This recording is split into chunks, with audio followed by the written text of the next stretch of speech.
आपके पास क्या बच्चे कॉम्बिनेशन है।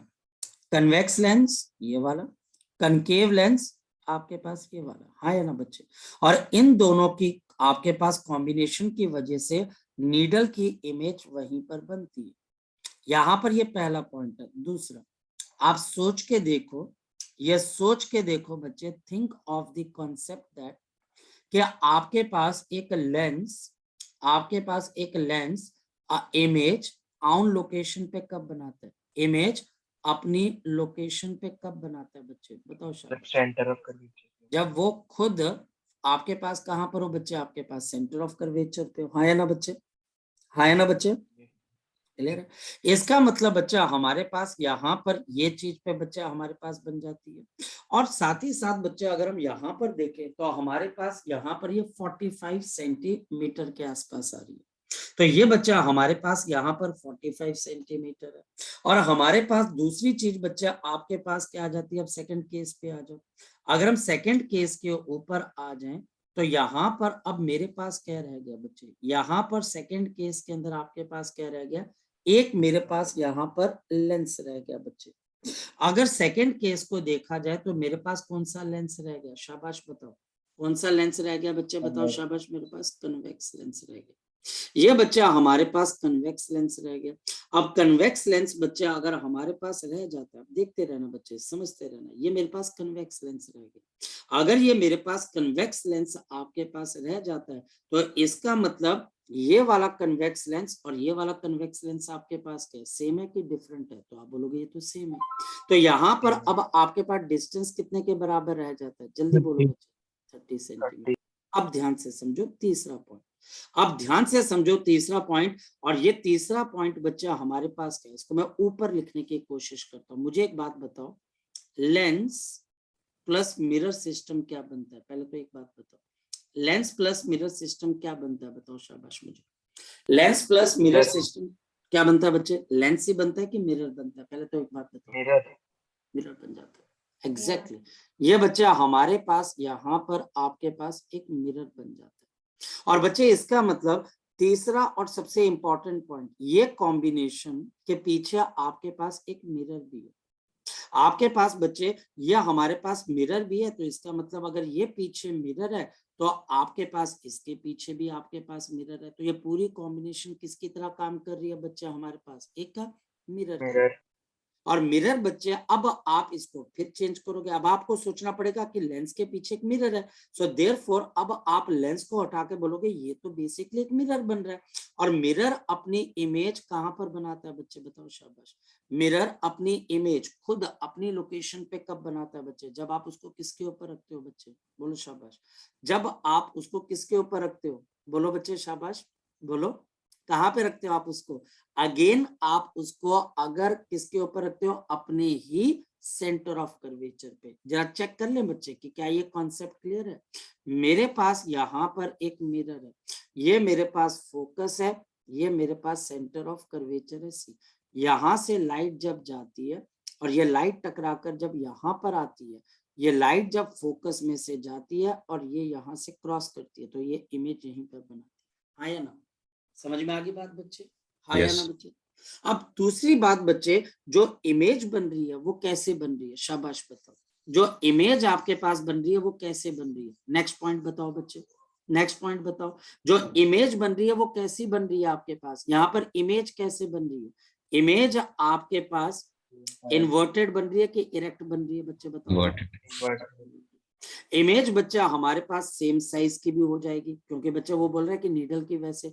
तो बताओ ये कॉम्बिनेशन किसकी तरह बिहेव कर रहा है, ये कॉम्बिनेशन अगर हम यहाँ पर बोले तो ये हमारे पास कनकेव, ये बच्चा हमारे पास कनकेव, ये हमारे पास कनकेव मिरर की तरह बिहेव करेगा, हाँ या ना, क्लियर है वाली चीज। ये हमारे पास किसकी तरह बिहेव करेगा, कनकेव मिरर की तरह बिहेव करेगा, यस और नो, यस और नो, हाँ या ना बच्चे। ये जो पॉइंट आपको, अब ध्यान से समझना, सपोज कि अब अगर मैं यहाँ पर लेंस है ये बच्चे इसके अंदर से, तो अब मिरर कौन सा आ गया बच्चे, प्लेन मिरर।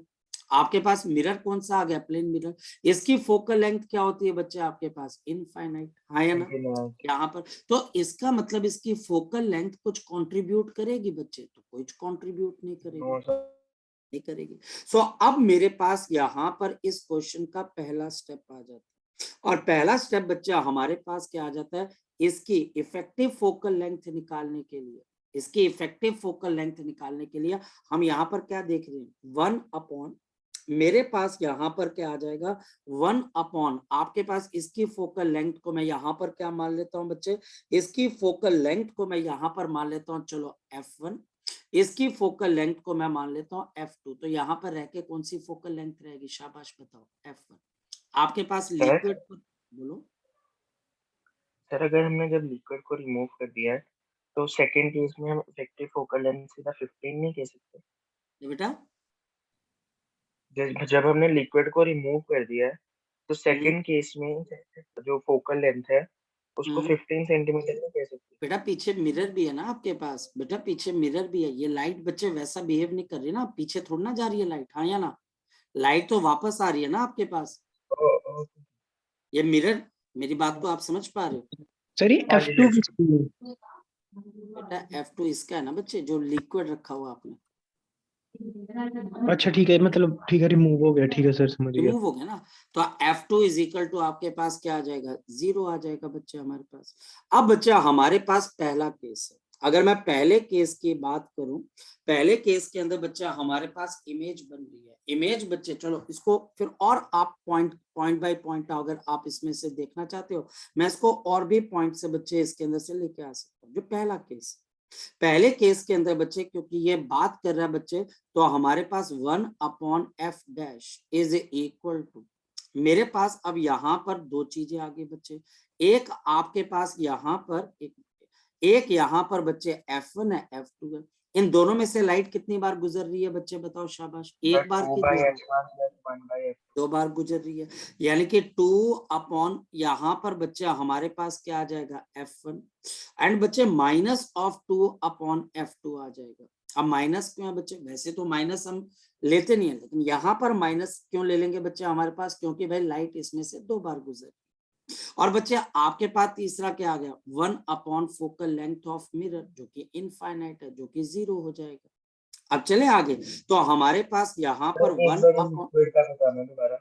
क्या बेटा, लिक्विड में से 2 बारी कैसे जाती, एक मिनट रुको बच्चे, पहले मिरर तक जाएगी फिर दोबारा से आएगी ना वापस। यहाँ पे देखो बच्चे, एक मिनट रुको, एक मिनट इसको दिखा देते बच्चे, ये देखो, ठीक है बेटा, यहाँ पर आप देख रहे हो बच्चे, ये रे यहाँ पर पहुंची, ये इस मिरर को एक बार इसको यहाँ पे क्रॉस की, वापस गई ना बच्चे, कितनी बारी इसको क्रॉस कर रही है बताओ, कितनी बारी क्रॉस कर रही है इसको, 2 बार।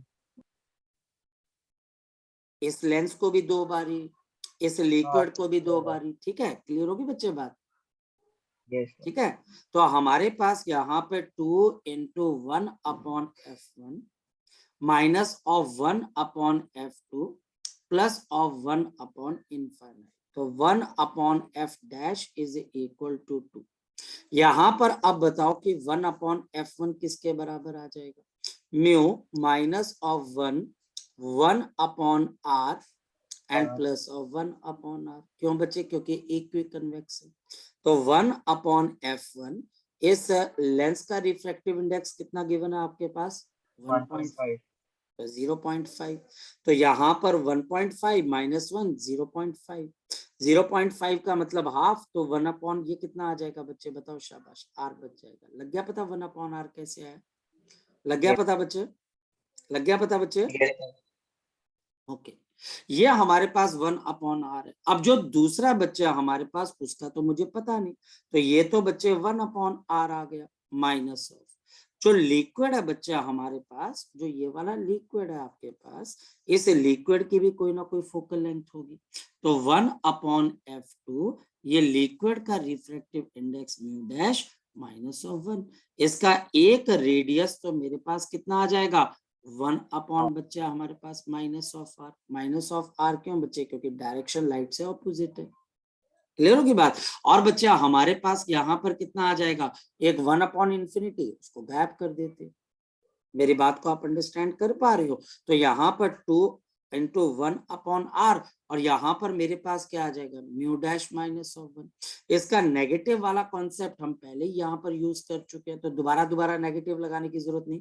तो यह आ जाएगा 1/r। तो 1/f dash is equal to कितना आ जाएगा, 2/r common, 1 minus mu dash minus minus minus क्या आ जाएगा, प्लस। तो 2 प्लस ऑफ क्या आ जाएगा, 2 माइनस ऑफ मेरे पास क्या आ जाएगा, म्यू डैश आ जाएगा। तो 2 माइनस ऑफ आपके पास क्या आ जाएगा, म्यू डैश। यहाँ पर म्यू डैश क्या है, इस लिक्विड के आपके सर मैं पास क्या, समझा नहीं, माइनस पहले कैसे आ गया? अरे काके या तो तू यहाँ प्लस ले ले, या तो यहाँ पर प्लस ले ले फॉर्मूले के हिसाब से, है ना। तो मान के चल ले कि ये आपके पास लेंस है, इसकी फोकल लेंथ f2 है आपके पास, या फिर ये मान ले बच्चे कि इसके पास नेगेटिव आता कैसे, एक कनकेव जो लेंस होता है उसकी फोकल लेंथ पॉजिटिव होती है कि नेगेटिव होती है बच्चे, नेगेटिव। तो बेटा वो नेगेटिव यहाँ तो पहले लगा ले, और या फिर बच्चे आप उसको पहले पॉजिटिव मान लो, ये से -r से बच्चे उसकी वैल्यू को डाल दो, दोनों सर चीजें बच्चे, ठीक है। ठीक है। तो दोनों चीजों में से कोई भी एक चीज ले ले। तो ये तेरे पास आ गया। अब इससे इमेज कहाँ पर बन रही है बच्चे, इससे इमेज आपके पास 45 से 45 पे बन रही है। अब फॉर्मूला तुझे कौन सा लगाना पड़ेगा, मिरर वाला फॉर्मूला लगाना पड़ेगा। बता मिरर वाला फॉर्मूला कौन सा है, 1/v plus 1/u is equal to 1/f dash. ठीक है लड़के, यहाँ पर 1 ये माइनस ऑफ 45 क्योंकि यहाँ बन रही है, प्लस ऑफ 1 माइनस 45 ये भी यहाँ पर है, और ये मेरे पास आ जाएगा 2/r 2 minus of mu dash, ये चीज आ गई। अब चल आगे की तरफ, इसका मतलब ये मेरे पास कितना आ जाएगा, minus of 2/45 is equal to 2/r 2 minus of mu dash. यहाँ पर आपके पास 2 से 2 कैंसिल हो जाएगा, क्लियर होगी बात। यहाँ पर r, या फिर बच्चा हमारे पास माइनस साइन को इस तरफ लेके आ जाओ, तो 1/45 नेगेटिव साइन को यहाँ पे लेके आ जा, mu dash minus of 2/r, यानी कि म्यू डैश आपके पास किसके बराबर है, r/45 प्लस ऑफ 2, हाँ या ना। और यही म्यू डैश तुमने अभी निकालनी है। लेकिन अब ये निकलेगी कैसे बच्चे, बताओ शाबाश। अगर मेरे पास क्या आ जाए बच्चे, अगर मेरे पास यहाँ पर रेडियस किसके बराबर आ जाए, यहाँ पे रेडियस किसी चीज के बराबर आ जाए, मैं वैल्यू डालूं, मेरी बच्चे जिंदगी सफल हो जाए और मैं म्यू डैश निकाल लूं। अब इस म्यू डैश को निकालने के लिए हम इस पर्टिकुलर एक्सपेरिमेंट को दोबारा फिर करते, लेकिन अब आप लिक्विड को रिमूव कर देते हो। जब आप लिक्विड को रिमूव कर दोगे तो 1 इफेक्टिव फोकल लेंथ निकालनी पड़ेगी। यहाँ पर जो रे ऑफ लाइट जाएगी वो इस लेंस को कितनी बार क्रॉस करेगी, 2 बार। तो 2 फोकल लेंथ ऑफ f1, एक पीछे मिरर है तो 1 प्लस ऑफ fm, ये बच्चा हमारे पास क्या हो जाएगी, ये हमारे पास मिरर की इनफाइनाइट, तो 1/f double dash is equal to 2। ये f1 हम पहले निकाल चुके हैं काके, f1 कितने के बराबर है, f1 1/r के बराबर है, ये 1/r के बराबर है, लो जी 1/r। अब ये जो फोकल लेंथ होती है ये मिरर की बन जाती है, क्योंकि ये कॉम्बिनेशन मिरर की तरह काम करता है। 1/v plus 1/u is equal to 1/f dash, 1/-30 minus 1/30 is equal to 1/f double dash. Clear है बच्चे। और मेरे पास यहाँ पर क्या आ जाएगा बच्चे, बताओ शाबाश, माइनस ऑफ, आपके पास यहाँ पर कितना आ जाएगा, माइनस ऑफ, एक यहाँ पर 2/r आ जाएगा ना, ओके। सो यहाँ पर minus of 2/30 is equal to 2 आपके पास कितना आ जाएगा, r आ जाएगा आपके पास, और ये कैंसल होके बच्चा r की वैल्यू कितने के बराबर आ जाएगी, -30 सेंटीमीटर। ये नेगेटिव साइन साइन कन्वेंशन की वजह से आ रही, क्योंकि ये मिरर की तरह काम कर रहा है। तो मिरर के बच्चा हमारे पास, क्योंकि बच्चे अगर आप देखें तो ये केव मिरर की तरह काम कर रहा है, तो इसका रेडियस तब करके नेगेटिव आ रहा है, क्योंकि इफेक्टिव तो ये नेगेटिव ही बनेगी। तो अब ये r की वैल्यू मेरे पास कितनी आ गई बच्चे, -30। लेकिन इस r की वैल्यू को हम -30 अगर लिख देंगे तो हम बच्चे फंस जाएंगे, क्योंकि माइनस रेडियस कभी नेगेटिव में नहीं होता है। तो ये तो साइन कन्वेंशन के हिसाब से आ रहा होगा। तो mu dash is equal to 30/45 plus of 2। तो mu dash is equal to, ये कैंसिल हो जाएगा, और ये कैंसिल होके कितना आ जाएगा बच्चे हमारे पास, बताओ शाबाश। ये मेरे पास 10 और ये हमारे पास कितना आ जाएगा 15। या फिर हम बच्चे एक और टेबल पढ़ लेते हैं। ये बच्चा हमारे पास कितना आ जाएगा, this will be equal to आपके पास 30 और 45, तो हमारे पास 6 15 30 15 15 2 और 15 बच्चे हमारे पास यहाँ पर 3, तो हमारे पास कितना आ जाएगा बच्चे 2/3 प्लस ऑफ 2, तो mu dash is equal to बच्चे 6 और आपके पास 8/3। तो ये बच्चा हमारे पास इफेक्टिवली इसकी वैल्यू कितने के बराबर आ जाएगी बच्चे, 8/3 के बराबर आ जाएगी। ये बच्चे कुछ ऐसा करना है, ठीक है। तो ये चीज है बच्चा हमारे पास, और भी बच्चा हमारे पास अगर कोई मेथड होगा तो हम उससे उसको देखने की कोशिश करेंगे। क्या ये क्वेश्चन आपको एग्जाम में आ सकता है, बिल्कुल भी नहीं बच्चे, इस पे तो एक बहुत बड़ा कांटा लग चुका है बच्चे, आज से 2 से 4 बेटा सर जेई में आ सकता है? बिल्कुल भी नहीं, बिल्कुल नहीं आएगा बच्चे।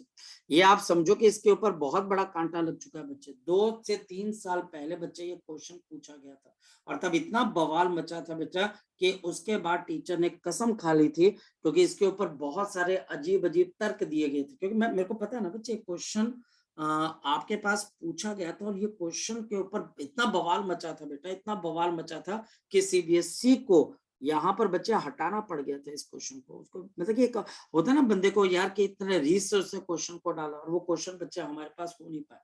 ठीक, तो चलिए अब आगे चलते।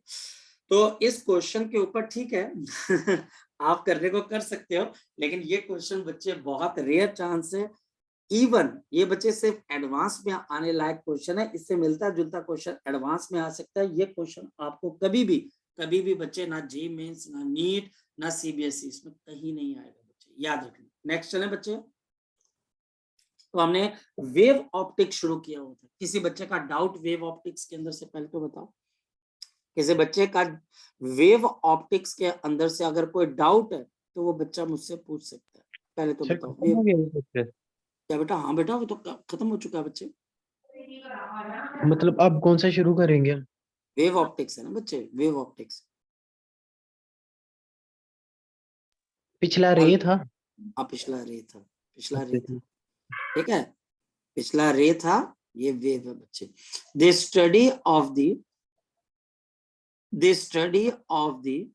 light, the study of the light on the basis of its wave-like properties, its wave-like properties, its waves-like properties is known as to be the wave optics. ये बच्चा हमारे पास वेव लाइक प्रॉपर्टी के ऊपर जो हम इसकी स्टडी करते हैं बच्चों, उसको हम क्या बोल देते हैं, द वेव ऑप्टिक्स। हमारे पास जो लाइट रेज हैं बच्चे हमारे पास, ये हमारे पास क्या करती हैं बच्चे, ये आपके पास वेव नेचर भी शो करती है। और वेव लाइक प्रॉपर्टीज में हमारे पास क्या आ जाता है, वेव लाइक प्रॉपर्टीज बच्चे सबसे पहले क्या होती है, interference of the light waves. They are the interference of the light waves. The interference of the light waves. Interference of light waves क्या हो जाती है, जिसके अंदर हमारे पास लाइट वेव्स दो अलग अलग सोर्सेस से निकलती हैं और किसी एक पॉइंट के ऊपर जाकर बच्चे हमारे पास क्या हो जाती हैं, वो आपके पास मिक्स हो जाते हैं। This is known as to be the light waves. ये बच्चा हमारे पास वेव की प्रॉपर्टी है, mixing of the light from the two different sources. This is known as to be the interference of the light waves. ये मेरे पास source S1 है, ये सोर्स मेरे पास S2 है, और यहाँ पर लाइट की वेव्स जब मिक्स होती हैं तो हमारे पास यहाँ पर लाइट वेव्स की क्या हो रही है, इंटरफेरेंस होती है। तो लाइट जब हमारे पास दो अलग अलग सोर्सेस से मिलती हैं और वो कहीं पर इंटरफेरेंस करती है, तो वहां पर बच्चे बोलते हैं इसकी वेव लाइक प्रॉपर्टीज है। ये बच्चा हमारे पास वेव लाइक प्रॉपर्टीज के अंदर इंटरफेरेंस का मतलब क्या होता है, ये भी हमको समझना पड़ेगा। समझते हैं, तो +1 के अंदर हमने एक चीज को अंडरस्टैंड किया था। मेरे पास अगर साउंड वेव्स, अगर मैं +1 की बात कर रहा हूं, अगर मेरे पास साउंड वेव से इंटरफेरेंस करती है तो दो तरह की इंटरफेरेंसेस होती हैं। हमारे पास दो तरह की इंटरफेरेंसेस होती हैं। इंटरफेरेंस का मतलब आपस के अंदर से बच्चे मिक्स हो जाना। दो तरह की इंटरफेरेंस होती है, कंस्ट्रक्टिव इंटरफेरेंस, कंस्ट्रक्टिव याद रखना, कंस्ट्रक्टिव। मैं किसकी बात कर रहा हूँ? +1 की। +1 का कौन सा chapter? Sound wave. Sound wave के अंदर भी इंटरफेरेंस है जो हम ऑलरेडी पढ़ चुके होते हैं। और हमारे पास यहाँ पर क्या आ जाती है? Destructive interference. और दूसरी बच्चा हमारे पास क्या आ जाती है? डिस्ट्रक्टिव। एक तरफ कंस्ट्रक्टिव, एक तरफ डिस्ट्रक्टिव। साउंड वेव बच्चे जब हमारे पास कंस्ट्रक्टिव इंटरफेरेंस करती है तो इसका मतलब क्या है, और जब डिस्ट्रक्टिव तो इसका मतलब क्या है, मैं समझाता हूँ। जब हमारे पास साउंड वेव आपके कंस्ट्रक्टिव इंटरफेरेंस करती है बच्चे, तो याद रखना a + a 2a नहीं होता है, a + a 4a हो जाता है। ऐसा कंडीशन जिसमें ये आपके पास डबल से भी ज्यादा का इफेक्ट प्रोड्यूस हो जाता है। और जब डिस्ट्रक्टिव हो जाती है तो a +a आपके पास क्या आ जाता है? 0। कोई साउंड वेव आगे नहीं जाती। मैं +1 की बात कर रहा हूँ। +1 के चैप्टर, लास्ट चैप्टर के अंदर ये चीजें हम पढ़ चुके हैं। हमको ये बात पता होनी चाहिए। अगर नहीं पता है तो अब इस पे यकीन होना चाहिए। तो जब साउंड वेव इंटरफेरेंस करती है तो ऐसा होता है। तो इसका मतलब क्या हो गया? दैट इज, अगर लाइट वेव की, जिसकी हम इंटरफेरेंस पढ़ेंगे, लाइट वेव की अगर मैं इंटरफेरेंसेस पढ़ूंगा तो इसका मतलब क्या होगा? इसका मतलब अगर ये कंस्ट्रक्टिव इंटरफेरेंस करेगी तो इसका मतलब क्या होगा? शाबाश बताओ जरा रोशनी बढ़ ऊपर। जाएगी। यानी कि लाइट एक की इंटेंसिटी आई है और दूसरे की इंटेंसिटी भी आई है, तो I + I 2I होगा? नहीं, ये क्या हो जाएगा? 4I। और बच्चा हमारे पास डिस्ट्रक्टिव इंटरफेरेंस का मतलब क्या होगा? जब आप I इंटेंसिटी की लाइट के साथ दूसरी I इंटेंसिटी की लाइट मिलाते हो तो आपको क्या मिलती है? डार्कनेस। लाइट + लाइट = डार्कनेस, ये इंटरफेरेंस है। ब्राइटनेस नहीं, डार्कनेस, कि लाइट को लाइट से मिलाया और कहां कहां पे डार्कनेस प्रोड्यूस हुई। पहले लोगों ने इसका मजाक उड़ाया, जिन भी लोगों ने इसके बारे में सुना मजाक उड़ाया, यार ये कैसे हो सकता है कि लाइट + लाइट = डार्कनेस हो जाए। पर बाद में पता लगा नहीं, बात तो बिल्कुल सही है कि ऐसा होता है। तो पहली प्रॉपर्टी है, अगर वेव लाइक प्रॉपर्टी है तो इंटरफेरेंस ऑफ लाइट वेव होना चाहिए। दूसरी प्रॉपर्टी जिसको बच्चे हम बोलते हैं डाइफ्रैक्शन, ये भी +1 के अंदर बच्चे हम पढ़ चुके होते हैं। डाइफ्रैक्शन का मतलब बच्चे हमारे पास क्या होता है? Bending of the waves. Diffraction का मतलब क्या होता है? Bending of the waves. अब बताओ बेंडिंग ऑफ वेव्स कैसे? सपोज कि यहाँ पर हमारे पास भोपू बज रहा है बच्चे, और इसके बहुत आगे मैंने एक दीवार को बच्चे यहाँ पे लगा दिया। अब बताओ एक ऑब्जर्वर जो दीवार के यहाँ पर खड़ा हो, क्या इसको ये साउंड वेव सुनाई देंगे कि नहीं सुनाई देंगे? बच्चे बताओ शाबाश। देगी सर। बिल्कुल सुनाई देगी, क्योंकि लाइट क्या कर जाती है? वो यहाँ से बेंड होकर यहाँ पर इसके कानों तक आ जाएगी, वो यहाँ से बच्चे कॉर्नर पे बेंड होकर यहाँ तक पहुंच जाएंगे। अगर दीवार बहुत रिजिड है, बहुत बच्चे आपके पास ऐसे है कि जिसमें से साउंड वेव पास भी नहीं हो सकती, वहां से बच्चे ऊपर से बेंड होकर ये पहुंच जाएगी। अब लाइट जो होती है रे नेचर के अंदर हम क्या बोलते हैं? मेरे पास यहाँ पर लाइट का एक सोर्स है।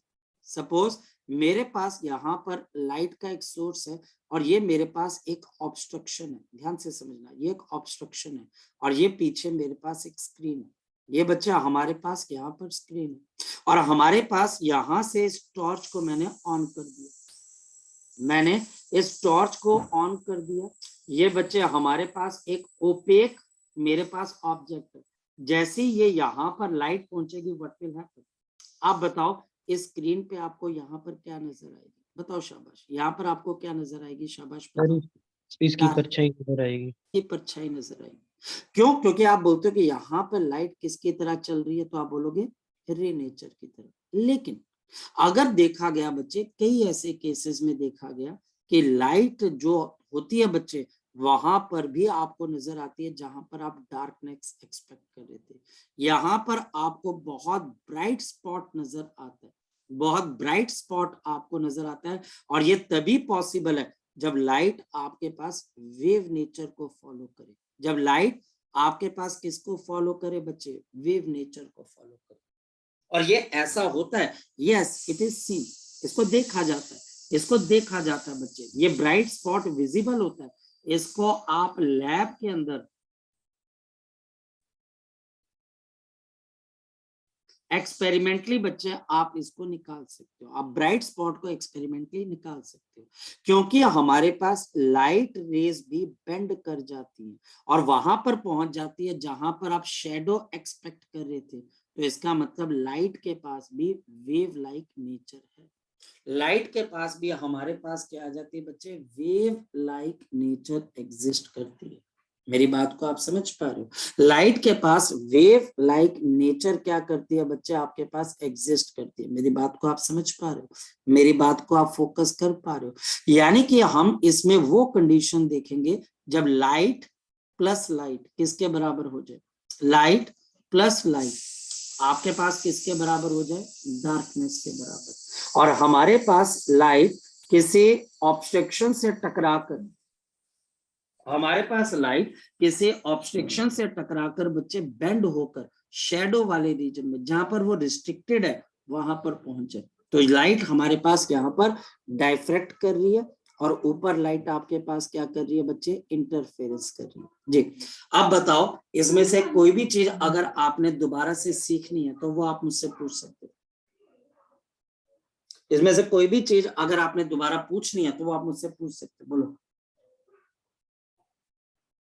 You are most welcome. Prajwal, Prajwal question पूछ बच्चे। समझ गया सर।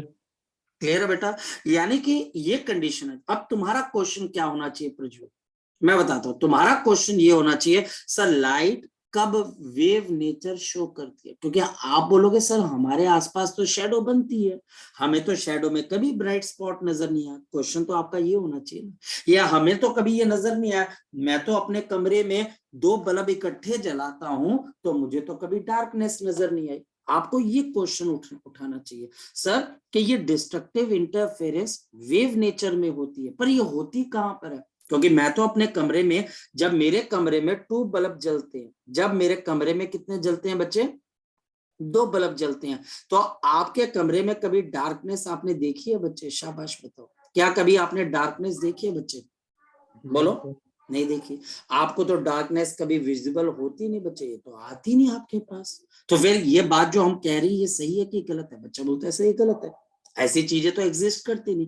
तो पॉइंट बच्चा हमारे पास ये, लाइट आपकी वेव लाइक नेचर एक्सेप्ट करेगा तब, लाइट हमारे पास वेव नेचर कब एक्सेप्ट करता है। तो पॉइंट हमारे पास यहाँ पर ये है, ध्यान से समझना, हमारे पास इस बात को समझने की कोशिश करना, फोकस करना बच्चे कि इफ दे लाइट, अब ध्यान से समझना, इफ दे लाइट, अगर बच्चे हमारे पास जो लाइट है बच्चे, इफ दे लाइट, अगर हमारे पास लाइट है, ये स्ट्राइक करती है ऑब्स्टेकल को, या हमारे पास किसी ऑब्स्टेकल को स्ट्राइक करती है, टकराती है, having very small size, having very small size, जिसका साइज बहुत बहुत छोटा हो जाए, having very small size, comparable to wavelength of the light, comparable to wavelength of light, comparable to the wavelength of the light. तो हमारे पास क्या आ जाता है, वेवलेंथ ऑफ द लाइट। तो हमारे पास इस सिचुएशन के अंदर वो लाइट आपके पास क्या बन जाती है, वो आपके पास वेव नेचर शो करती है, नंबर 1।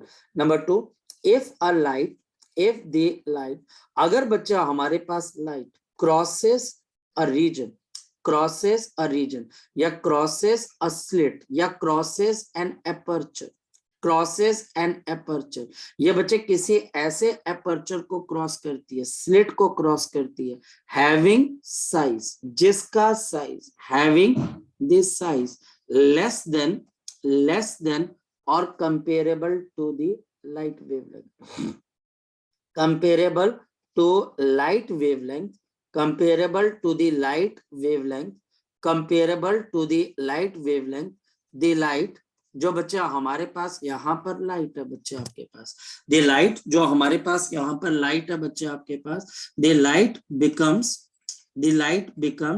a wave, लाइट बच्चे हमारे पास वेव बन जाती है इंस्टेड ऑफ रे। इंस्टेड ऑफ रे। तो इसका मतलब मुझे वेव नेचर को देखने के लिए, मुझे वेव नेचर को समझने के लिए लाइट को पहले ऐसी कंडीशन से गुजारना पड़ेगा जिसके अंदर बच्चे वो लाइट अपने रे नेचर को छोड़ के क्या बन जाए बच्चे, आपके पास वेव नेचर बन जाए। मेरी बात को आप समझ पा रहे हो? ये बच्चा हमारे पास वेव नेचर के अंदर आपके पास बन जाए। एक्चुअल में लाइट बहुत बड़ी कंफ्यूजन क्रिएट करता है। लाइट बच्चा हमारे पास बहुत बड़ी कंफ्यूजिंग एंटिटी है। क्यों?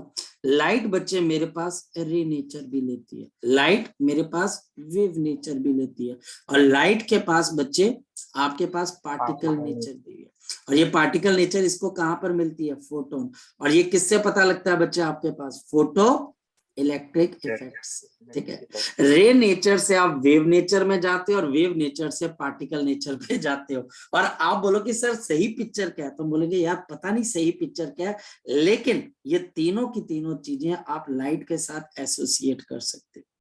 क्लियर होगी बात? तो इंटरफेरेंस से, रे नेचर से आप ब्लैक बॉडी, हाँ बोलो बोलो बच्चे, बोलो बोल बच्चे, क्या बेटा?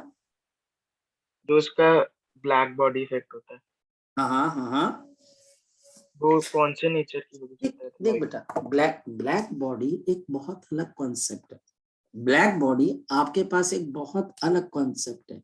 ब्लैक बॉडी बच्चे लाइट के साथ इंटरेक्ट करता है, रेडिएशंस के साथ इंटरेक्ट करता है। मेरी बात को आप समझ पा रहे हो? मेरी बात को आप समझ पा रहे हो? ब्लैक बॉडी रेडिएशन के साथ बच्चे इंटरेक्ट करता है। जो लाइट होती है वो उस ब्लैक बॉडी को जब एनर्जी देती है, उसके साथ इंटरेक्ट करता है, तो फिर ये अपनी एनर्जी को रिलीज करता है in the form of the quanta. Quanta जो कि बच्चे फोटोन की तरह बच्चे हमारे पास हो जाते हैं। तो लाइट का और बच्चा हमारे पास ब्लैक बॉडी का इतना रिलेशन है कि लाइट के पास जो भी एनर्जी होती है, फोटोन के टर्म में जो एनर्जी होती है, वो ब्लैक बॉडी को देता है। ब्लैक बॉडी उस एनर्जी को एक्सेप्ट करके उसको रेडिएट कर जाता है बच्चे। मेरी बात को आप समझ पा रहे हो?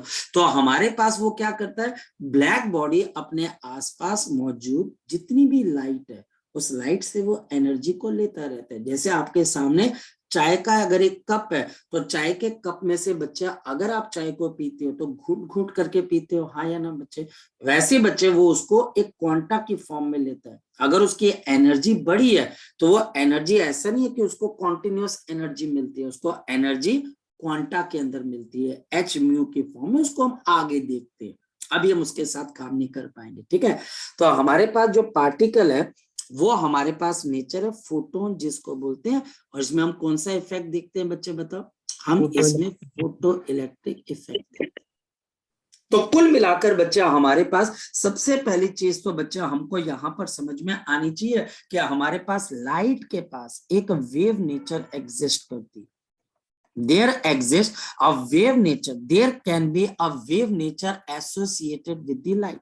Associated with the light का मतलब ये लाइट की एक और प्रॉपर्टी है। रे के साथ, पार्टिकल के साथ आप उसकी वेव नेचर भी बता सकते हो। और कैसे बता सकते हो भाई? आप ऐसे बता सकते हो, इंटरफेरेंस करवा दो, डाइफ्रैक्शन करवा दो, पोलराइजेशन करवा दो, या फिर बच्चा हमारे पास उसकी डॉपलर इफेक्ट दिखा दो। ये सब चीजें बताते हैं, आप इसके साथ एसोसिएट कर सकते हो, आप इसके साथ एसोसिएट कर सकते हो। ये रे के साथ वेव नेचर भी अपने साथ लेके चलती है। चले अब आगे की तरफ।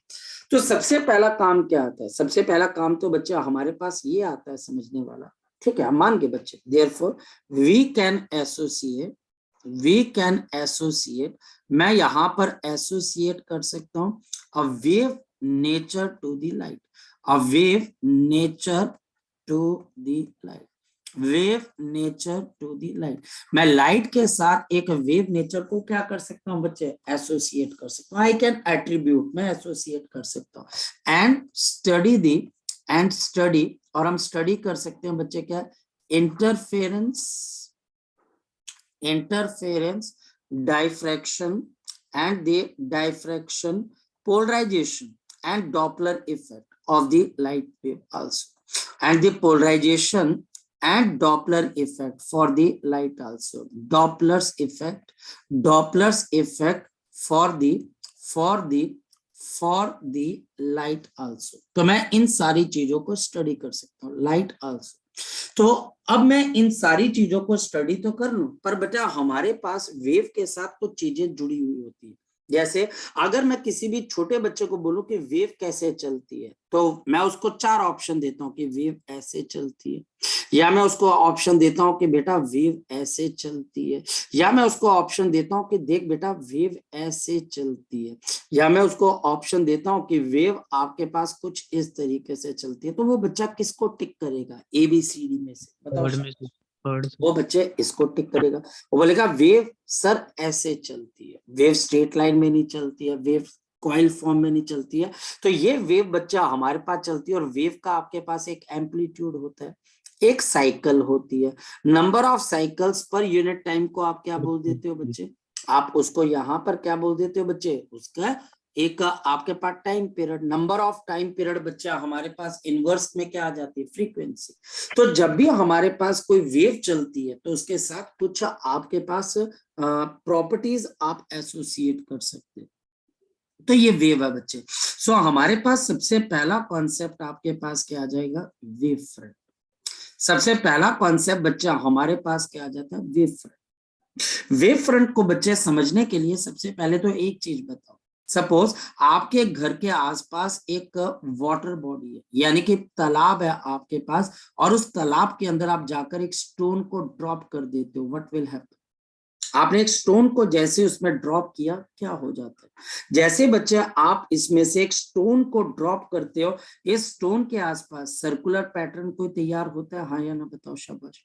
कोई सर्कुलर पैटर्न तैयार होता है जो बाहर की तरफ को जाता है, कभी देखा बच्चे आपने, एक यहाँ पर बच्चा आपने सर्कुलर शेप की डिस्टरबेंस देखी पत्थर को डालने के बाद, हाँ या ना, देखे बच्चे, कभी आपने ऑब्जर्व किया ये वाली चीज, हाँ या ना बच्चे।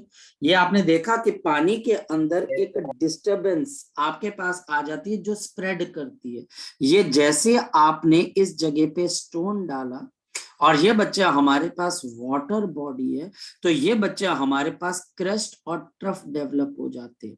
और ये बच्चे कहाँ की तरफ को स्प्रेड होती है बच्चे, बताओ, क्रस्ट एंड ट्रफ बाहर की तरफ, हाँ या ना, हाँ या ना बच्चे हमारे पास, हाँ या ना।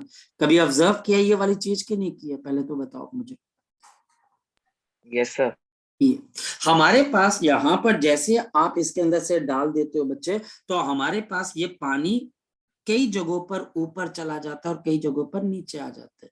हमारे पास यहाँ पर क्रस्ट, कुछ जगह से पानी ऊपर चला जाता है, this is known as to be the crust, और कई जगहों पर पानी नीचे चला जाता है, ये बच्चा हमारे पास क्या आ जाता है, ट्रफ, और ये सर्कुलर शेप में होता है। तो हमारे पास क्रस्ट एंड ट्रफ आपके पास यहाँ पर फॉर्म हो जाते हैं। कुछ पार्टिकल्स बच्चे क्रस्ट पे होते हैं, कुछ पार्टिकल्स क्रस्ट पे होते हैं, and some of the particles are on the trough, और कुछ पार्टिकल्स बच्चे हमारे पास किसके ऊपर होते हैं, ट्रफ के ऊपर होते हैं। और बच्चा हमारे पास इस वजह से हम यहाँ पर क्या बोल देते हैं, जो क्रस्ट होता है वो पार्टिकल की आपको क्या बताता है बच्चे, शाबाश बताओ, maximum displacement, maximum upward displacement, हाँ या ना। और ट्रफ आपके पास क्या बताता है, पार्टिकल्स की क्या बताता है, मैक्सिमम, मैक्सिमम, मैक्सिमम कौन सी डिस्प्लेसमेंट बता देता है, डाउनवर्ड डिस्प्लेसमेंट। तो हमारे पास जो क्रस्ट है वो पार्टिकल्स के मैक्सिमम अपवर्ड डिस्प्लेसमेंट बता देता है, और जो ट्रफ है वो पार्टिकल्स की मेरे पास मैक्सिमम आपके पास डाउनवर्ड डिस्प्लेसमेंट बता देता है। अब देख, ध्यान से देखना, पहला point, all the particles on the crust are in same phase, all the particles जितने भी particles हैं on the crust are in same phase। ये बच्चा हमारे पास सेम फेस के अंदर, सेम फेस का मतलब बच्चे ये पार्टिकल इकट्ठे ऊपर की तरफ को है, ये बच्चे मेन पोजीशन से सबके सब ऊपर की तरफ को है, सबकी मैक्सिमम डिस्प्लेसमेंट हो रही है। और बच्चा हमारे पास क्यों, क्योंकि ये बच्चा आपके पास मैक्सिमम अपवर्ड डिस्प्लेसमेंट पे, और all the particles on the trough, क्या ये भी बच्चे सेम फेस पे, यस और no, they are also in the same phase, yes. और ये आपके पास क्या आ जाती है, मैक्सिमम डाउनवर्ड फ्लक्स। लेकिन एक बात बताओ, और ये क्वेश्चन है बच्चे हमारे पास, क्या क्रस्ट और ट्रफ सेम फेस के अंदर है, क्या क्रस्ट और ट्रफ सेम फेस के अंदर है, क्या ये दोनों सेम फेस के अंदर है, यस और नो। क्या ये दोनों सेम फेज के अंदर है? यस और नो बताओ बच्चे हमारे पास, बोलो शाबाश। क्या ये दोनों सेम फेज के ऊपर है, क्रेस्ट और ट्रफ की? ये दोनों डिफरेंट फेज के ऊपर है? क्या ये क्रस्ट और ये ट्रफ के पार्टिकल सेम फेज पे होंगे कि डिफरेंट पे होंगे बच्चे? बोलो शाबाश। सर ये फेज यहाँ किस चीज को रिप्रेजेंट कर रहा है? Position from the mean. और बच्चा आपके पास मिनिमम डिस्प्लेसमेंट। पहले पानी स्टिल था, पहले पानी स्टिल था, और जैसे आपने पत्थर डाला किसी किसी जगह पे पानी ऊपर चला जाता है, किसी किसी जगह पे पानी नीचे चला जाता है। आई बात समझ में? पानी किसी किसी लोकेशन पे बहुत ऊपर चला जाता है, कहीं कहीं पर बहुत नीचे चला जाता है। कभी देखा आपने बच्चे पानी के अंदर पत्थर डाल के देखा बच्चे पानी कैसे ऊपर नीचे जाता है? हाँ या ना? Yes sir. तो क्रस्ट के अंदर सारे पार्टिकल्स अपवर्ड जगह पे हैं, और ट्रफ के अंदर सारे पार्टिकल्स कहां पर हैं बच्चे? बताओ जरा मुझे, डाउनवर्ड। बताओ ये सारे पार्टिकल खुद फेस में, ये भी सारे पार्टिकल खुद फेस में, क्या ये दोनों पार्टिकल सेम फेज में होंगे? नहीं सर। नहीं होंगे, बिल्कुल भी नहीं होंगे। नो, इनके अपने अपने पार्टिकल्स के फेस सेम है, लेकिन इन दोनों का आपस में फेस सेम नहीं होगा। अब बच्चा हमारे पास यहाँ पर आता है वेव फ्रंट। वेव फ्रंट क्या बच्चा हमारे पास? डेफिनेशन समझना। The continuous locus of all the particles. The continuous, आपके पास यहाँ पर locus of all particles of the medium, locus of all the particles. जी आयुष। सर अभी हम यहाँ पे लाइट की वेव नेचर की बात कर रहे हैं ना? हाँ बिल्कुल बच्चे, बिल्कुल शाबाश। हम सिर्फ एक एनोलॉजी ले रहे हैं, हम एक एनोलॉजी ले रहे हैं समझने के लिए। एनोलॉजी हम क्या ले रहे हैं बच्चे? का एनोलॉजी ले रहे हैं कि जैसे वहां पर आपके पास कुछ ऐसा होता है, वैसे यहाँ पर कुछ बच्चे हमारे पास हो रहे हैं। ठीक है, आगे बात समझ में बच्चे? So the continuous locus of all the particles of the medium के बच्चे हमारे पास particles हैं which are vibrating in same phase, which are vibrating in same phase, which are vibrating in the same phase, जो कि बच्चे आपके पास vibrate कर रहे हैं किसके अंदर बच्चे? in the same phase, which is vibrating in the same phase। मतलब समझो, हमारे पास जब आपने पत्थर को बीच में डाला यहाँ पर, तो हमारे पास यहाँ पर क्या आ गया बच्चे? ये आपके पास मान लो क्रस्ट आ गया, इसके जस्ट पीछे ट्रफ है, फिर बच्चे आपके पास क्रस्ट आ गए, फिर इसके पीछे ट्रफ है, फिर बच्चा हमारे पास यहाँ पर क्रस्ट आ गया, तो हमारे पास ये क्या बन गए बच्चे? वेव फ्रंट बन गए। ये तीनों भी नहीं बच्चे, ये एक वेव फ्रंट है, ये क्रस्ट आ गया, ये दूसरा वेव फ्रंट है, ये भी क्रस्ट है, ये भी एक वेव फ्रंट है, और इसके बीच में जो आपके पास बच्चे ट्रफ है, ये भी वेव फ्रंट है। तो किसी भी सिस्टम के अंदर वेव फ्रंट कैसे बनता है? जब मीडियम के पार्टिकल सेम फेज के अंदर वाइब्रेट कर जाते हैं, जब आपके पास particles of the medium which are vibrating in same phase, या तो ये सारे के सारे, ये एक वेव फ्रंट है, इसमें सारे पार्टिकल्स एक तरह से एक क्रस्ट के ऊपर है, यह हमारे पास दूसरा वेव फ्रंट है, यहाँ पर जितने पार्टिकल्स हैं ये वाइब्रेट कर रहे हैं बच्चे क्रस्ट के ऊपर, ये भी हमारे पास तीसरा आपके पास वेव फ्रंट आ गए, तो ये वेव फ्रंट आपके पास बन जाते हैं। तो वेव फ्रंट बच्चे हमारे पास क्या आ जाती है बच्चे? वेव फ्रंट हमारे पास आगे की तरफ को भागते हैं। वेव फ्रंट हमेशा कहाँ की तरफ को भागते हैं बच्चे? दे स्प्रेड आउट, ये भागता आगे की तरफ। तो यहाँ पर the speed of the wave front is known as to be the phase speed. What is the phase speed? The phase speed is the आपके पास the speed of the wave front in outward direction, the speed of the wave front in the outward direction, in the outward direction। यह हमारे पास outward direction के अंदर चलते हैं, तो यह हमारे पास क्या तैयार कर देते? वेव फ्रंट तैयार कर देते। तो वेव फ्रंट हमारे पास किसी भी मीडियम के अंदर जब लाइट वेव चलेगी, तो अब उस लाइट वेव को आप किससे रिप्रेजेंट करोगे? वेव फ्रंट से। इसमें एक क्रस्ट बनता है, वो एक तरह का वेव फ्रंट है, ट्रफ दूसरा वेव फ्रंट है, फिर क्रस्ट तीसरा वेव फ्रंट है, फिर ट्रफ चौथा वेव फ्रंट है, और ऐसे करते हुए लाइट वेव्स हमारे पास सोर्स ऑफ डिस्टरबेंस से आगे की तरफ को चलेगी बच्चे। हमारे पास नेक्स्ट कॉन्सेप्ट आता है the shape of the wave front, the shape of the wave front। मेरे पास यहाँ पर वेव फ्रंट सर की शेप क्या होगी, बोल बच्चे। सर ये जो आपने वेव स्पीड फेस स्पीड बताई है ये तो फिर अलग अलग हो जाएगी ना सर। कैसे बच्चे?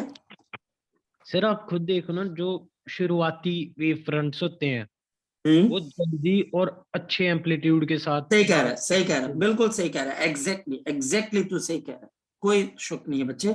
जो फेस स्पीड होती है बच्चे और जो लाइट की स्पीड होती है वो दोनों डिफरेंट चीजें होती है, बिल्कुल सही तू चीज कह रहा है। इसमें स्लाइटली बच्चा हमारे पास डिफरेंस आता है, बिल्कुल तू सही कह रहा है। लेकिन ये क्वेश्चन का आंसर अगर मैं तुझे बोलूं तो beyond the scope of our syllabus है, ये सिर्फ देखने वाली चीज है आपको।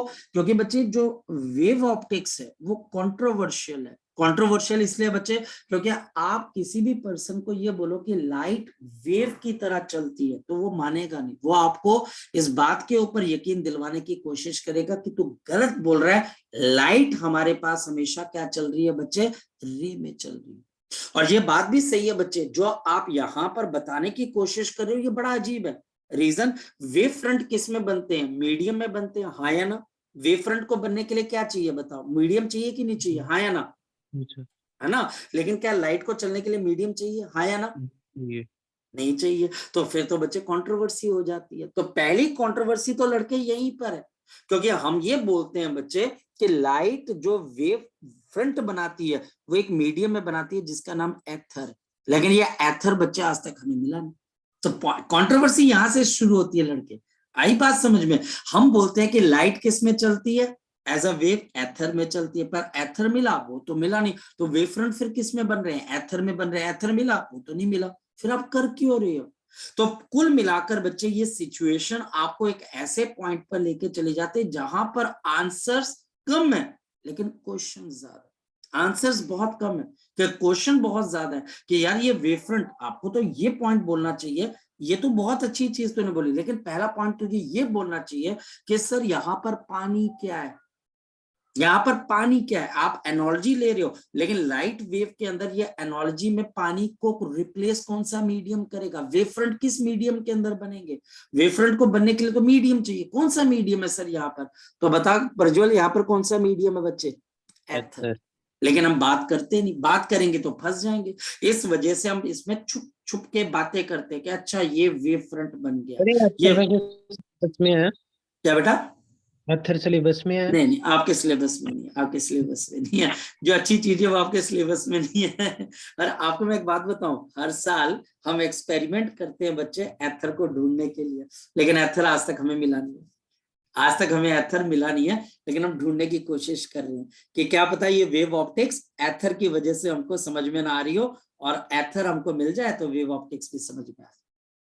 तो वेव फ्रंट, तो वेव फ्रंट बच्चा हमारे पास नेचर ऑफ सोर्स और के ऊपर बच्चा हमारे पास डिपेंड करता है। देखो हमारे पास पहला वेव फ्रंट होता है स्फेरिकल।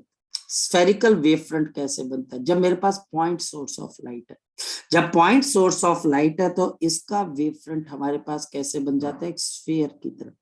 ये बच्चा हमारे पास किसकी तरह बन जाता है, स्फीयर की तरह। याद रखना ये लाइट का सोर्स है, ये वेव फ्रंट है, और ये देखिए ये आपके पास लाइट रेस इस तरीके से जा रही है। याद रखना वेव फ्रंट और लाइट रेस ये दोनों आपस में परपेंडिकुलर होती हैं, ये आपस में परपेंडिकुलर होती है। टीचर ने सिर्फ और सिर्फ आपको यहाँ पर पूछना है कि तेरे को वेव फ्रंट के बारे में पता है, तो बोलेगा हाँ डेफिनेशन आती है। तेरे को शेप ऑफ वेव फ्रंट पता है, हाँ पता है।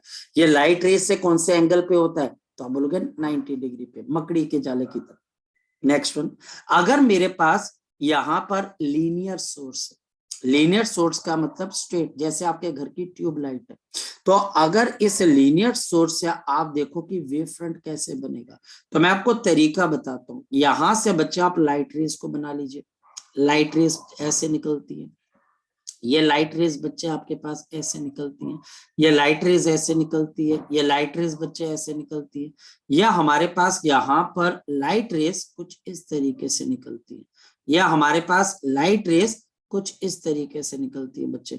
और इसका वेव फ्रंट हमारे पास क्या बन जाएगा बच्चे, इसका वेव फ्रंट हमारे पास कैसा बन जाएगा, इसका वेव फ्रंट हमारे पास सिलेंड्रिकल बन जाता है। तो ये याद करने वाली चीज है कि इसका वेव फ्रंट हमारे पास क्या बन जाएगा, सिलेंड्रिकल। Cylindrical wave front. तो इसका वेव फ्रंट हमारे पास सिलेंड्रिकल बन जाएगा। और तीसरी चीज हमारे पास टीचर यहां पर पूछेगा, अगर मेरे पास सोर्स इन्फिनिटी पे है तो प्लेनर वेव फ्रंट बन जाता है। अगर मेरे पास सोर्स इन्फिनिटी पे है तो ये प्लेनर वेव फ्रंट बन जाता है। अगर मेरे पास सोर्स इन्फिनिटी पे है तो मेरे पास यहाँ पर प्लेनर वेव फ्रंट बन जाता है, प्लेनर वेव फ्रंट बन जाता है, प्लेनर वेव फ्रंट बन जाता है। ज्यादा दिमाग इसके अंदर से मत लगाना बच्चे, ज्यादा दिमाग नहीं लगाने का मतलब इसमें से कोई ऐसी चीज नहीं है जो चीज आपको टीचर यहाँ पूछेगा और उसकी वजह से आपको जो है बच्चे यहाँ पर कोई क्वेश्चन का आंसर नहीं आएगा, इस पे कोई क्वेश्चन बनता ही नहीं, इस पे किसी किस्म का बच्चे आपके पास कोई क्वेश्चन बनता ही नहीं है जो आपको टीचर पूछ लेगा, बिल्कुल भी कोई बच्चे आपके पास नहीं बनेगा। ठीक है, तो हमारे पास यहाँ पर ये इन्फिनिटी है और हम यहाँ पर बच्चे अगर देखते हैं तो हम ज्यादातर केसेस में ये वाला केस लेके चलते हैं। ये बच्चे हमारे पास केस है, ये वाला केस है जो कि हम अपने दिमाग में रखेंगे। चलिए, सो ये हमारे पास यहाँ पर प्लेनर वेव फ्रंट है, ये बच्चे हमारे पास स्फेरिकल वेव फ्रंट है, और लास्ट वन ये हमारे पास कौन सा वेव फ्रंट है बच्चे, सिलेंड्रिकल वेव फ्रंट है। तो ये वेव फ्रंट बच्चे हमारे पास आ गया, ये वेव फ्रंट तक अब हमको यहाँ पर क्लियर होना चाहिए। अब बाकी चीजें अब हम नेक्स्ट टाइम देखेंगे, कोई प्रॉब्लम आए तो मुझे